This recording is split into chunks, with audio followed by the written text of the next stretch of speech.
नमस्कार। आइए सुनते हैं मृदुला सिन्हा जी की लिखी कहानी और उसी क्षण।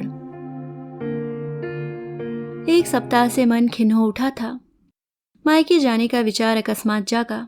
खिन्नता किंचित कम हुई, पर अपने मन में कोई बहाना जमा नहीं। उन्हें कैसे बताऊं? पिछले 20 वर्षों से बहाना ही तो बनाना पड़ता रहा है। जब कभी छपरा जाने को मन मचलता, इन्हें मनाने में ही 2-4 दिन निकल जाते। तुम्हें इतनी जल्दी क्या पड़ी रहती है मायके जाने की? कल ही तो तुम्हारे पिताजी आए थे। पिछले सप्ताह तो माँ आई थी। ये प्रश्न हाजिर जवाब पत्नी की भी जबान बंद कर जाते। सचमुच क्यों जल्दी रहती थी मुझे? पिताजी के सप्ताह में 1-2 या कभी कभी 3 चक्कर भी लग जाते। माँ भी आ जाती। कभी डॉक्टर को दिखाने शहर जाना है, तो कभी कोई सिनेमा सर्कस आया है, कभी बेटी को ही देखे बहुत दिन हो गए। माँ को भी पिताजी से अनेक बहाने बनाने पड़ते थे।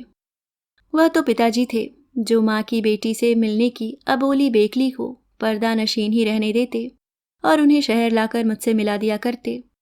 शादी के लगभग 2 साल तक मेरे किराए के मकान में माँ नहीं आई। बेटी की ससुराल वाली बात जो थी, तब मुझे ही हर छोटे बड़े पर्व त्योहार पर बुला लिया करती। अक्सर पिताजी ही बुलाने आया करते। गांव में माँ पिताजी अकेले रहते थे और मेरे इकलौते भैया सपरिवार कलकत्ता में। दामाद की बड़ी खुशामद करनी पड़ती। अभी तो इनकी पढ़ाई का समय है, वैसे ही अंग्रेजी कमजोर है। बार बार मायके जाने लगी तो फिर पढ़ाई का। मेरी पढ़ाई का उनसे भी ज्यादा ध्यान रखते पिताजी। वे इतनी ही सफाई दे पाते। क्या करूं, इसकी माँ नहीं मानती। इसके न जाने से तो उसका खाना पीना भी। अच्छा, ऐसा करता हूं, उसे शाम को ले जाता हूं। सुबह पहुंचा दूंगा। रिक्शे वाले को दरवाजे पर ही रोक लूंगा, तड़के शहर पहुंचा जाएगा। मैं पर्दे के पीछे से इनकी भ्रुकुटी निहारती। पिताजी के सामने तो वह तन्ने से रही, अंदर आते ही मुझ पर भुनभुनाते। 6 मील पर ससुराल न हुई, एक आफत हो गई। मैं चुप रहने का आग्रह करती, कहीं पिताजी न सुन ले। मेरे दुर्बल इशारों को सबल स्वरों में जवाब मिलता, जाओ जाओ, खूब खीर पूड़ी खाओ, परीक्षा में भी लड्डू ही खाने पड़ेंगे। मैं उनकी कुढ़न की अवहेलना करती हुई एक डोलची में साड़ी ब्लाउज डालती और पिताजी के साथ चलने के लिए उद्यत हो जाती। पिताजी की दबी जबान फड़फड़ाने की कोशिश करती। इसकी माँ ने कहा था कि मेहमान जी को भी। नहीं, मैं नहीं जाऊंगा, मुझे आज एक मीटिंग में जाना है। जवाब सधा हुआ रहता, मानो प्रश्न पत्र आउट हो रहे हों। ठीक ही कहते हैं, आपको कैसे फुर्सत होगी? मैं उसे यही तो समझाता रहता हूँ। वह ठहरी अनपढ़ औरत, उसे कामकाजी लोगों की व्यस्तता का अंदाजा नहीं। दाल भरी 2 पूड़ियां और खीर खिलाने के लिए परेशान रहती है। दामाद भी आए, बेटी भी आए। मैं उसे कैसे समझाऊं कि शहर में तो लोग रोज तरह तरह की मिठाइयां खाते रहते हैं, तुम्हारी इस पूरी खीर का क्या? रिक्शे वाले द्वारा घंटी बजा देने से इन्हें भी राहत मिलती और मुझे भी। मुझे हमेशा भय रहता, कहीं इनकी सहनशक्ति धैर्य न खो दे। ये पिताजी को जवाब न दे दें और अंत में मेरा जाना न रुक जाए। घर पहुंचने पर माँ दरवाजे पर ही बैठी मिल जाती। रिक्शे की खटर पटर से आश्वस्त होती हुई आवाज लगाती, अरे भूलनी, जरा लालटेन तेज कर दो। लालटेन की धुंधली रोशनी के सहारे मचिया पर बैठे ही बैठे रिक्शे से उतरने वालों की संख्या गिनने की कोशिश करती। मेरे पांव छूते ही उनका पहला प्रश्न होता, मेहमान जी नहीं आए? मैं चुपचाप अंदर चली जाती। वे पिताजी पर उबल पड़ती, आप नहीं लाए ना मेहमान को? इतनी मेहनत से खीर बनाई है, कहाँ कहाँ से दूध मंगवाया। व्रत त्योहार का दिन है, कोई दूध देता भी नहीं। पूड़ी की दाल भी गरम मसाला डालकर भूजी है। मुझे लगता है आप मेहमान जी को नहीं। पिताजी गरज उठते, बेकार की बातें बंद करो, खुद ही क्यों नहीं चली गई बुलाने? मेहमान जी इनकी खीर खाने अपना काम छोड़कर आएंगे। इतने बड़े अफसर हैं और उनको यही। झंझलाते हुए अपनी टोपी उतारकर आराम कुर्सी में धंस जाते पिताजी। माँ बड़ी मुश्किल से अपने गठिया ग्रसित वजनी शरीर को मचिया से उठा पाती। कमर सीधी करने में बिताए समय का सदुपयोग पिताजी की झल्लाहट सुनने में जाता। ठीक ही कहते हैं आप, हम अनपढ़ लोग क्या जाने उनका कामकाज। सुबह कुछ बनाकर किसी के हाथ भेज दूंगी। अपने को समझाती हुई माँ अंदर जाने का सश्रम उपक्रम करती। पिताजी उनकी योजना में संशोधन करते। किसी के हाथ नहीं, बिल्कुल सुबह मधु को ही लौटाना है, उसी के साथ। लो, तब इसे भी क्यों बुला लाए? रात भर के लिए आना क्या जरूरी था? पुनः एक बार बड़ी कठिनाई से लौटकर उफनती। सचमुच माँ का मन बैठ जाता। मक्की की रोटी महिजाउर, चावल की रोटी, बड़ी कढ़ी, अंडकौच, अरुई के पत्ते की सब्जी, तपरुआ, पकौड़ी, तिलौड़ी, न जाने क्या क्या बनाकर खिलाने की योजना का कार्यान्वयन भला उतने अल्प समय में कैसे हो पाता? खिलाने की योजना का कार्यान्वयन भला उतने अल्प समय में कैसे हो पाता? रात से सुबह तक जो भी बन पड़ता खिलाती, सहेज देती, कुछ बनाने का सामान बांध देती। योजना अनुसार सूची के बचे हुए खाद्य पदार्थ को मेरे अगले आगमन के समय बनाने और खिलाने की योजना मन में सजोकर संतोष करती। पिताजी वादे के पक्के थे, तड़के ही मुझे शहर भेज देते। माँ सुबह 4 बजे से ही उठकर कुछ न कुछ बांधती रहती। मेरी नाना करने पर भी अनेक छोटी बड़ी पोटलियां बंध जाती। उनके दामाद को कौन सी चीज कैसे खिलाऊं, इसका भी सविस्तार निर्देश होता। शहर पहुंचकर मैं उन पोटलियों को इनकी गिद्ध दृष्टि से छिपाकर झल्लाहट से बचने का अथक प्रयत्न करती, पर कभी बच नहीं पाई। वे मुझे यथार्थ का आभास कराते। मधु, जरा सोचो तो कितने का सामान होगा यह सब मिलाकर? मुश्किल से केवल 5-10 रुपए का ना? क्या शहर में ये सारे सामान नहीं मिलते? तुम वभन मोटरी, यानी कि पंडित जी को दान में मिले अन्नों की पोटलियां उठा लाती हो। तुम्हारे गांव के लोग क्या सोचते होंगे, और अपने पड़ोस वाले भी। मैं ऐसे चुप रहती जैसे दांतों के बीच जीवा ही न हो। उनका कहना बिल्कुल ठीक ही तो था। उन गठरियों में भरे सामानों में से अधिकांश का तो मैं उपयोग भी नहीं कर पाती थी, फिर क्यों उठा लाती थी? माँ को मना तो कर सकती थी। माँ, तुम्हारी यह 2 सेर मूंग, 1 पाव सरसों, 1 पाव धनिया, थोड़ी सी मिर्च, नींबू, 1-2 खीरा, 1 कद्दू मुझे नहीं चाहिए। आखिर मेरे अफसर पति की कमाई और खर्च के आगे ऊँट के मुंह में जीरा ही तो होगा यह सब।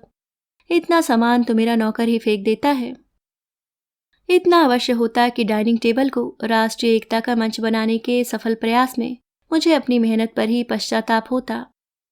जब छोले भटूरे, उपमा, डोसे, नारियल की चटनी की परित्याग करते हुए ये बार बार तीसी की चटनी, भुनी हुई मूंग का भरता, तिलौड़ी की ही मांग कर बैठते, प्लेटों को बिल्कुल चाट ही जाते, और इसलिए शायद माँ को मना नहीं कर पाती थी। दिन बीतते गए, बच्चे हुए, माँ मेरे घर भी आने लगी। अपने साथ भी अनेक गठरियां सहेज लाती, पर इन्हें हमेशा की तरह वे गठरियां दर्द देती रहीं। परिवार बढ़ा था, घर का खर्च भी, नौकर, दाई, ड्राइवर, चपरासी के खाने पीने से चौके का भी खर्च बढ़ गया था। आमदनी के अनुसार खर्च का बढ़ना हमें अखरता नहीं। हमारा खर्च ज्यों-ज्यों बढ़ा था, माँ की गठरियों की संख्या और वजन घटता गया था। इनकी लाख परोक्ष अथवा अपरोक्ष वर्जना से उनका आयात बंद नहीं हुआ। मुझे तो उन गठरियों को खोलते ही उनसे निकलता एक अबोध स्पर्श थपथपा जाता। रोम रोम झंझना उठता, पुलकित हो उठता। मैं अपनी कार से मायके जाने लगी थी। माँ बहुत वृद्ध हो गई थी। उनका चलना फिरना भी बंद हो गया था। 2 महीने में एक बार मैं अवश्य चली जाती। अव्वल तो मुझे अब समय निकालना ही मुश्किल होता था। माँ की बीमारी का हाल सुनकर यहाँ अनमने ढंग से ही सही जाने की अनुमति दे देते थे। उस दिन जब छपरा गई, तब भैया भाभी भी कलकत्ता से साल भर बाद माँ को देखने आए थे। मैं किरण, मंजू एवं मुकुल से उलझी बैठी थी। बहुत दिन बाद फूआ फूफा से आंगन गूंज उठा था। भाभी से गप्पे मारने की अलग पड़ी थी। उधर माँ हल्ला मचाए जा रही थी। मधु, सुनो इधर। मधु, आओ ना, फिर बैठी रहना। मधु, एक पल में तुम्हारे जाने का समय हो जाएगा। मेरे पास तो बैठो। हाय भगवान, मेरी कमर, मेरी टांगे। मैं बच्चों की संगति का बिछोह संभाले जा बैठी माँ के पास। उन्हें कुछ भी सुनना सुनाना तो था नहीं। आवाज मंद कर कहने लगी, दखिनवारी घर में चली जा। वहाँ एक हाड़ी में मूंग रखी है, उसमें से ले लो।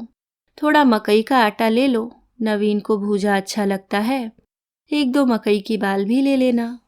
प्रवीण को खीर बड़ी अच्छी लगती है। थोड़ा गमकौआ गमकता चावल ले लो। हाय, मैं तो उठ भी नहीं सकती। मैं अपलक उन्हें निहारती रही।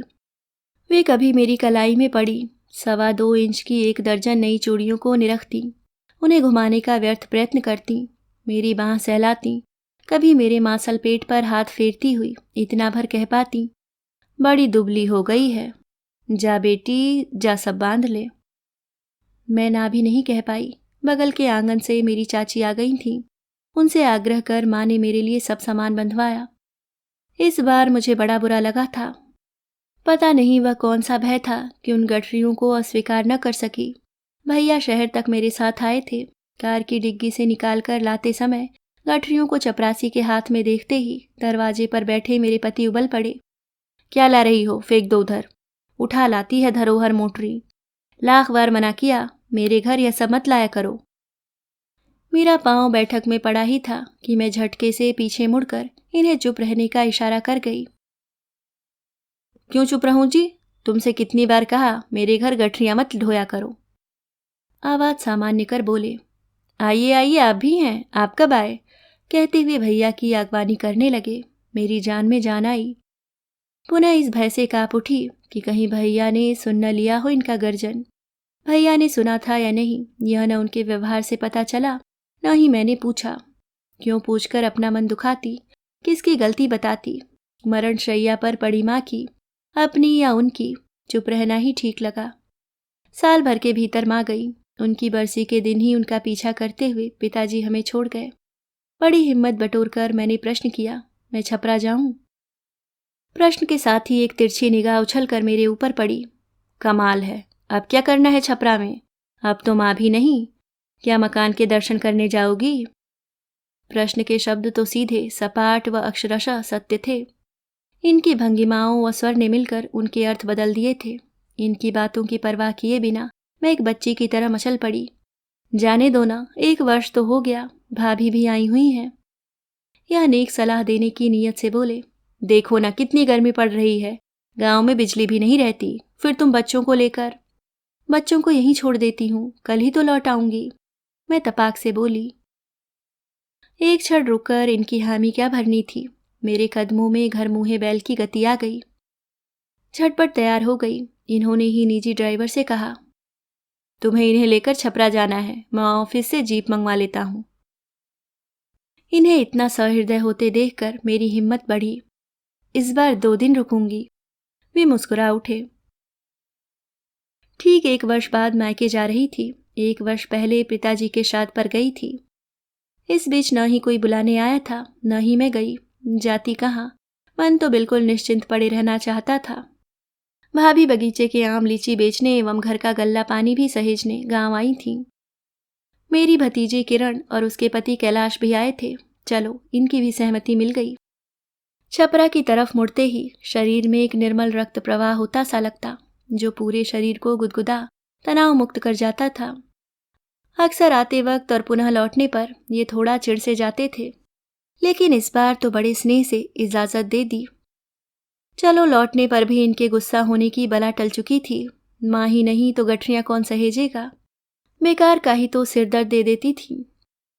माँ अपनी वृद्धावस्था में बड़े कष्ट झेलकर मरी थी, इसलिए उनसे बिछुड़ने का जो दर्द उठा, उसे माँ को उसके कष्टों से मिले छुटकारे के एहसास ने सहलाया था। गांव आ गया। गाड़ी भैया के दरवाजे पर रुकी। टोले भर के बच्चे दौड़ आए। मधु फुआ आई, मधु दीदी आई से वातावरण गूंज उठा। मेरे घर से भी भतीजे भतीजियों के साथ भाभी निकल आई। सब के सब मेरे अकस्मात आगमन से प्रसन्न हुए। लेकिन मुझे क्या हो गया? वही गुदगुदाने वाला, आश्वस्त करने वाला, निश्चिंतता देने वाला रक्त प्रवाह रुक सा क्यों गया था? जैसे पांव ही पीछे लौट रहे हूं मेरे। सीढ़ियां चढ़ते ही दरवाजे पर पड़ी बड़ी सी आराम कुर्सी, चौखट से लगी मचिया, पूरा परिवेश तो वही था। भाभी ने कहीं कोई परिवर्तन नहीं किया था। खाली पड़ी आराम कुर्सी के पास सहसा एक क्षण पांव रुके। हाथ भी झुकना चाहा। मैंने बलपूर्वक रोककर अपने को संयत किया। पुनः घर में प्रवेश करने ही वाली थी कि खाली पड़ी मचिया ने जैसे साड़ी का घेर ही थाम लिया हो। मैं अपने को ठेलती हुई अंदर ले गई। आंगन में ही भाभी ने खाट डलवा दी थी। औरतें बच्चे घिर गए।